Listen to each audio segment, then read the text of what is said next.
ಕ್ಷೇತ್ರಕ್ಕೆ ವಿನಯ್ ಕುಲಕರ್ಣಿ ಎಂಟ್ರಿ ಇಲ್ಲದಿದ್ದರೂ ರಣತಂತ್ರ. ಹಾವೇರಿಯ ಶಿಗ್ಗಾವಿಯಲ್ಲಿ ಕುಳಿತು ಜೋಶಿ ಸೋಲಿಸಲು ಪ್ಲಾನ್. ಜೋಶಿ ವಿರುದ್ಧ ಸೇಡು ತೀರಿಸಿಕೊಳ್ಳಲು ಮುಂದಾದ ವಿನಯ್ ಕುಲಕರ್ಣಿ.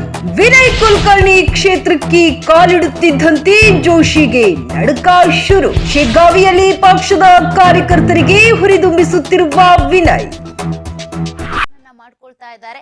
ಪ್ರಹ್ಲಾದ್ ಜೋಶಿ ಏನಿದ್ದಾರೆ ಅವರ ವಿರುದ್ಧ ಒಂದಷ್ಟು ರಣತಂತ್ರವನ್ನ ಹೆಣಿತಾ ಇದ್ದಾರೆ. ಈಗಾಗಲೇ ಜೋಶಿ ಅವರಿಗೆ ಒಂದಷ್ಟು ನಡುಕ ಕೂಡ ಶುರುವಾದಂತಿದೆ.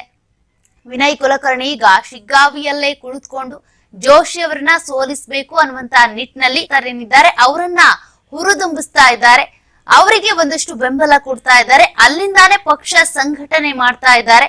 ಲೋಕಸಭಾ ಚುನಾವಣೆಯಲ್ಲಿ ಕಾಂಗ್ರೆಸ್ ಗೆಲ್ಲಲೇಬೇಕು ಅನ್ನುವಂತ ನಿಟ್ಟಿನಲ್ಲಿ ಈಗಾಗಲೇ ವಿನೋದ್ ಅಸೂಟಿ ಅವರ ಪರವಾಗಿ ಪ್ರಚಾರ ಕೂಡ ಜೋರಾಗ್ತಾ ಇದೆ. ಅದೇ ರೀತಿಯಾಗಿ ವಿನೋದ್ ಅಸೂಟಿ ಅವರ ಪರವಾಗಿ ಒಂದಷ್ಟು ಸ್ಟ್ರಾಂಗ್ ಆದಂತಹ ಅಲೆಯನ್ನ ಎಬ್ಬಿಸುವಂತ ಪ್ರಯತ್ನ ಕೂಡ ನಡೀತಿದೆ.